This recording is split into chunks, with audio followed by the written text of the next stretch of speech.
رمضان كريم كريم كريم شهر عظيم عظيم عظيم. الحمد لله والصلاة والسلام على من لا نبي بعده. اللهم علمنا ما ينفعنا وانفعنا بما علمتنا. رب اشرح لي صدري ويسر لي أمري واحلل عقدة من لساني يفقهوا قولي. إخوتي أرشدني وأرشدكم الله رحمنا الله وإياكم. Alhamdulillah, thumma alhamdulillah, Allah masih panjangkan dan sampaikan umur kita pada malam ke-23 di bulan Ramadan ini. Semoga dan seterusnya Allah panjangkan umur kita sampai kemudian kita melewati Ramadan ini tentunya dengan mengisinya dengan amal kebaikan dan ketakwaan. Dan salat dan salam kita doakan kepada Allah agar senantiasa tercurah kepada Nabi kita Nabi Muhammad sallallahu alaihi wasallam. Ikhwati arsyadani arsyadakumullah rahimanallahu iyyakum. Ada sebuah pertanyaan yang mungkin kita tanya kepada diri kita masing-masing. Apa yang kita rasakan apabila ada saudara atau orang yang tidak kita kenal datang kepada kita meminta izin untuk menginap di rumah kita barang satu hari. Orang yang tidak kita kenal. Atau bahkan mungkin orang yang kita kenal sekalipun meminta izin untuk menginap di rumah kita barang satu hari. Mungkin kita masih bisa. Oh iya, satu hari. Masih kita maklumi. Kemudian setelah satu hari dia minta perpanjang. Saya minta diperpanjang 1 pekan. Wah, ini sudah mulai nih. Ya. Sudah mulai. Hati kita sudah merasa tidak nyaman. Ini kenapa 1 pekan? Ya, ada penolakan-penolakan di sana. Tak cukup 1 pekan, ditambah lagi 1 bulan. Oh. Ya. Yang lebih parah lagi, yaudah kalau gitu saya ingin menginap di rumah Bapak selama-lamanya. Boleh nggak Pak? Ya. Ini kita tanyakan kepada diri kita. Ya. Seperti apa ya perasaan kita ketika kita dihadapkan kepada kondisi tersebut. Ya. Kemudian kita bandingkan hati kita, perasaan kita tadi dengan saudara Ansar ketika mereka dengan lapang dadanya mau menerima saudara-saudara muhajirin, orang yang tidak pernah mereka kenal sebelumnya. Sebelum hijrah, sebelum ketemu orang ini tidak pernah mereka kenal sebelumnya. Namun mereka dengan begitu lapang dadanya mempersilahkan apa yang mereka miliki, rumah, pekerjaan, bahkan istri. Ya. Dan ini Allah abadikan di dalam Al-Quran, dalam surah Al-Hasyr. Walladzina tabawwa'ud dara wal imana walladzina tabawwa'ud dara wal imana min qablihim yuhibbuna man hajara ilaihim wa la yajiduna fi sudurihim hajatan mimma utu wa yu'thiruna ala anfusihim walau kana bihim khasasah. Walladzina tabawwa'ud dar, dan orang-orang yang mempersiapkan tempat tinggal. Wal iman, dan mereka mempersiapkan keimanan. Kenapa mereka dikatakan mempersiapkan keimanan, menyediakan keimanan? Karena orang-orang muhajirin, ya, mereka salah satu alasan mereka berhijrah ke Madinah adalah untuk menyelamatkan keimanan. Karena iman itu tidak tumbuh subur di kota Mekah. Maka di Al-Quran dikatakan walladzina tabawwa'ud dar, mereka tidak hanya mempersiapkan, ya, mempersilahkan rumah mereka, Tapi mereka mempersilahkan tempat tinggal mereka yang kemudian itu menjadi cikal bakal keimanan. Dari situlah kemudian keimanan tersebar ke antero negeri. Apa sifat mereka? Yuhibbuna man hajara ilaihim. Mereka cinta orang-orang hijrah kepada mereka. Tidak hanya sekedar cinta. Wala yajiduna fi sudurihim hajatan mimma utu. Ya. Mereka tidak ada di dalam hati mereka itu apa? Ya. Perasaan merasa butuh atas apa yang mereka berikan. Ya. Wa yu'thiruna ala anfusihim walau kana bihim khasasah.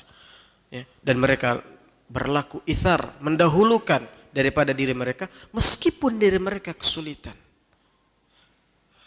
Maka pertanyaan besarnya adalah apa yang bisa membuat kaum Ansar sedemikian lapangnya, sedemikian mudahnya, setelah sebelumnya jangankan orang asing, orang-orang yang tinggal sesama mereka di satu tempat, mereka saling bermusuhan, yaitu kaum Aus dan Khazraj. Maka pertanyaan besarnya adalah, apa yang membuat orang-orang Ansar ini berubah begitu drastis?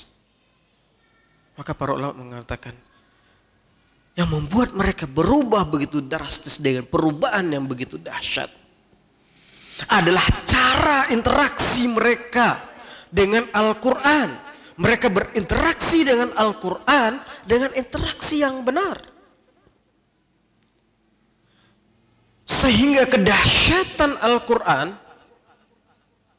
keagungan Al-Quran, itu betul-betul mengubah pribadi mereka, mengubah diri mereka, mengubah cara pandang mereka, merubah cara bersikap mereka. Cara interaksi yang benar. Ya. Ini kata kuncinya. Ketika mereka berinteraksi dengan Al-Quran dengan cara yang benar, maka tadi terjadi perubahan yang dahsyat. Al-Quran ini dahsyat. Ya. Dalam surat Az-Zumar itu dijelaskan ya, bagaimana Al-Quran itu Allahu nazzala ahsanal hadithi kitaban mutasyabihan mathaniya taksya'irru minhu juludul ladzina yakhshawna rabbahum. Ya. Jadi Al-Quran itu kedahsyatannya itu membuat apa? Kulit orang-orang yang takut kepada Rabbnya itu taksya'irru, ya, merinding. Ini bagaimana Al-Quran itu kedahsyatannya itu sampai tadi, ya, sampai membuat hati atau membuat apa namanya kulit orang-orang yang takut kepada Allah itu bergetar. Dan kita tahu kedahsyatan Al-Quran. Lau anzalna hadzal Qur'ana ala jabalin la ra'aitahu khashi'an mutasaddian min khasyatillah. Ya. Gunung yang begitu kokoh, yang begitu kuat, khashi'an, tertunduk mutasaddian, pecah min khasyatillah, karena takut kepada Allah Subhanahu wa taala. Ini kedahsyatan Al-Quran. Dan kita tahu, kita lihat ya, sebuah riset mengatakan hampir semua orang-orang kafir yang masuk Islam, orang-orang Barat, orang-orang Amerika, ya siapapun itu orang kafir yang masuk Islam hari ini, ya, sentuhan pertamanya, kesan pertamanya adalah apa? Dengan Al-Quran. Entah itu mereka karena satu ayat yang mereka penasaran, mereka kaji kemudian menghantarkan mereka kepada iman, atau hanya sekedar mendengarkan bacaan Al-Quran kemudian ada ketenangan dalam hati mereka.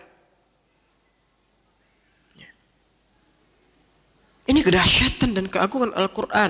Bahkan diceritakan ya, kedahsyatan Al-Quran itu, kalau saya boleh mengatakan daya sihirnya Al-Quran itu, ya, itu sampai membuat nisaul musyrikin, ya, istri-istri orang musyrik dan anak-anak mereka tak kuasa menahan diri untuk mencuri-curi dengar. Tidak hanya lagi mencuri dengar, tapi mendengar dengan berdesak-desakan di teras rumahnya Abu Bakar ketika Abu Bakar dilarang untuk beribadah di Ka'bah. Akhirnya ketika Abu Bakar dilarang untuk beribadah di Ka'bah, ya, Abu Bakar berniat untuk hijrah ke Habasyah. Namun ketika itu ada salah seorang pembesar dari sekutunya Quraisy memberikan jaminan kepada Abu Bakar untuk boleh beribadah di rumah mereka, di rumah Abu Bakar. Maka Abu Bakar menjadikan teras rumahnya sebagai tempat beliau untuk sholat dan tempat beliau untuk membaca Al-Quran. Dan kedahsyatan bacaan Al-Quran yang dibaca oleh seorang Abu Bakar As-Siddiq itu membuat nisaul musyrikin, ini diceritakan dalam Sahih Bukhari, nisaul musyrikin,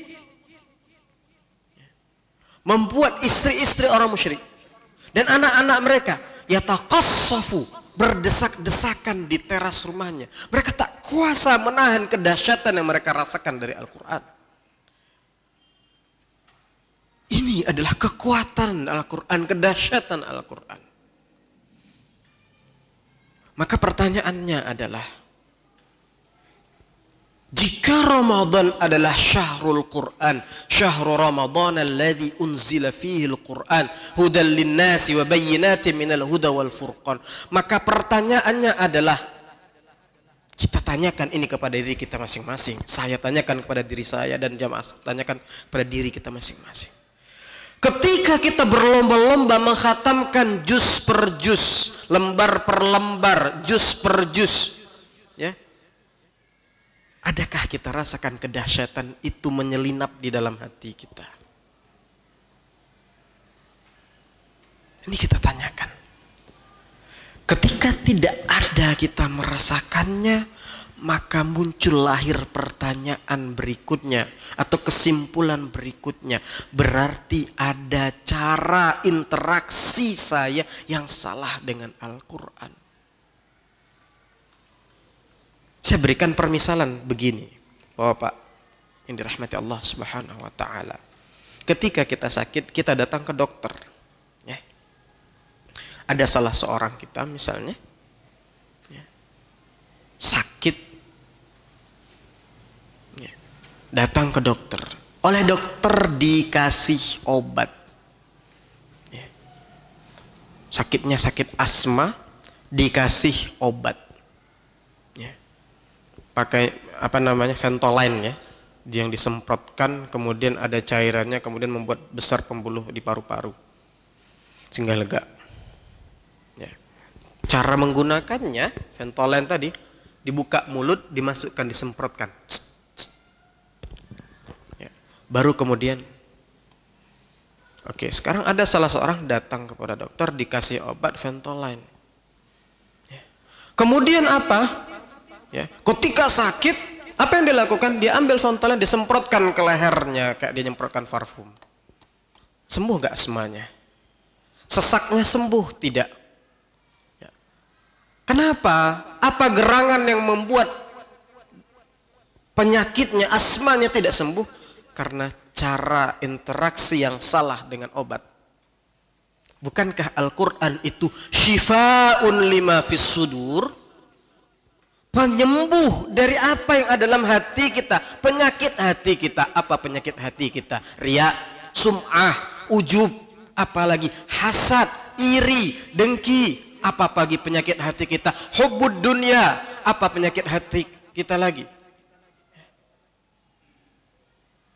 Dan Al-Quran syifa, penyembuh bagi semua jenis penyakit di dalam hati kita itu tadi. Dengan catatan tadi, interaksinya, cara menggunakannya harus benar. Maka ikhwati arsyadin arsyadakumullah rahimanallahu iyakum, masih ada hari-hari Ramadan kisah tersisa. Ini menjadi momentum bagi kita. Untuk apa? Untuk memperbaiki cara interaksi kita. Ya, clue-nya agar kita bisa berinteraksi dengan benar dalam Al-Quran. Yang pertama adalah kita jauhi qaswatul qulub. Kita jauhi kerasnya hati. Ya. Dalam sebuah hadis Nabi Muhammad SAW mengatakan, tu'radul fitan 'alal qulubi 'udan. Ya. Fitnah, syahwat, hawa nafsu itu apa? Itu tu'radu 'alal qulub. Datang terus menyambar hati kita, menempel ke dalam hati kita, 'udan. Ya. Atau dalam riwayat lain, 'audan, maksudnya terus berulang dan berulang. Ya. Fa ayyu qalbin ushribaha nuqita fi qalbihi nuqtatas sauda. Ya. Dan hati yang menyerap syahwat dan nafsu tadi, maka apa? Nuqita fi qalbihi nuqtatas sauda. Ada noda hitam dalam hatinya. Ya. Ketika noda terus bertambah dan bertambah, apa? Maka jadi hatinya aswad, hitam, murbat, hitam legam. Ya. Kalkuzil mujakhiyah, seperti cangkir gelas yang terbalik. La ya'rifu ma'rufan wa la yunkiru munkaran. Dia tidak mengenal kebaikan, tidak mengenal hak, dan tidak mengingkari kemungkaran. Dan inilah penyebab qaswatul qulub.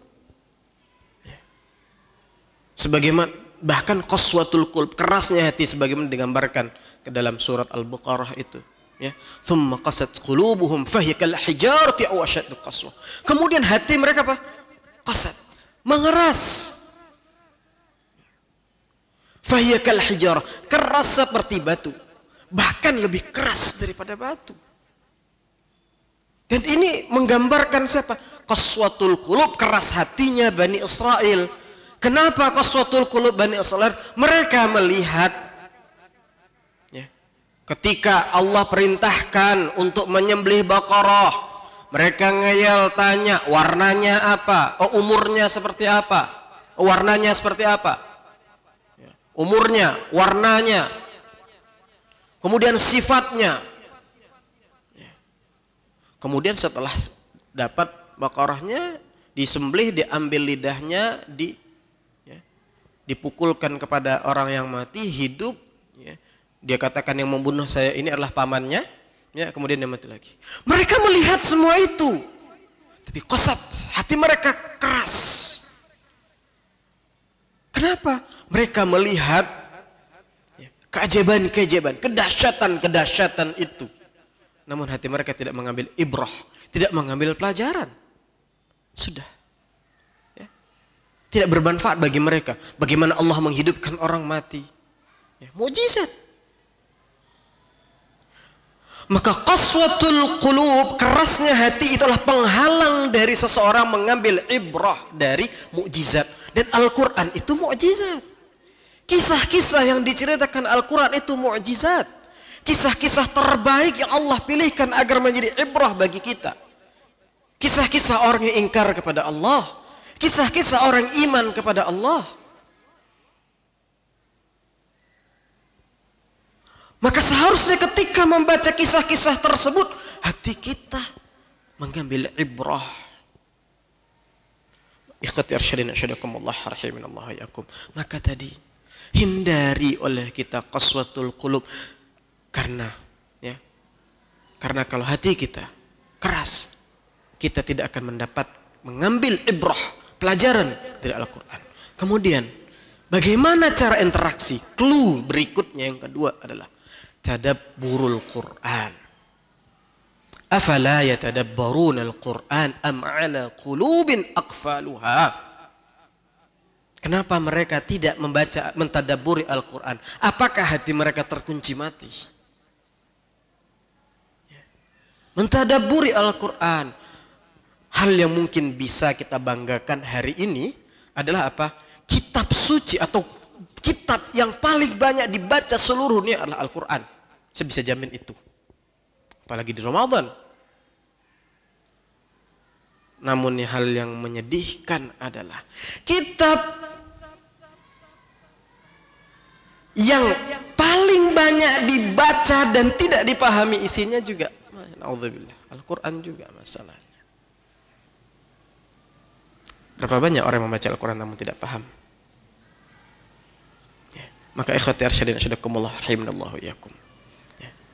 Maka harus ada di sisa hari yang tersisa, harus ada harus ada obsesi bagi kita ketika kita membaca Al-Quran. Ya, kita ambil Quran terjemah, apa ini maksudnya? Kita ambil ibrah, pelajaran apa yang diceritakan oleh Al-Quran. Maka ikhwati arsyadin asyadakumullah rahimanallahu iyyakum, maka ini ya, ada 2 clue yang bisa kita perhatikan agar merubah pola interaksi kita dengan Al-Quran. Yang pertama adalah hindari oleh kita, obati oleh kita, ya, qaswatul qulub.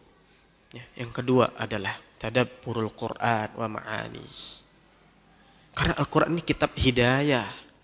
Bagaimana mungkin misalnya kita bapak-bapak di sini pergi ke suatu tempat mau mengantar barang dan lain sebagainya, silaturahmi, sedangkan Google Map-nya berbahasa Cina. Nyampe nggak? Nyampe. Karena kita nggak paham bahasa Cina, kecuali ada yang paham bahasa Cina. Ya. Maka itu. Aqulu qawli hadza astaghfirullah li wa lakum wa lisa'il muslimin wa min kulli dhanbin fastaghfiruh. Semoga kita menjadi orang-orang yang istami'un al-Qur'an, ya, yang mendengar Al-Qur'an, ya, kemudian yunsitun, kemudian diam ketika Al-Qur'an didengar, dibacakan, kemudian apa? Mendapat rahmat dengan memahami isi-isi Al-Qur'an. Ya. Semoga di sisa Ramadan ini ada interaksi yang berubah. Ada kehangatan hati kita ketika berinteraksi dengan Al-Quran. Assalamualaikum warahmatullahi wabarakatuh.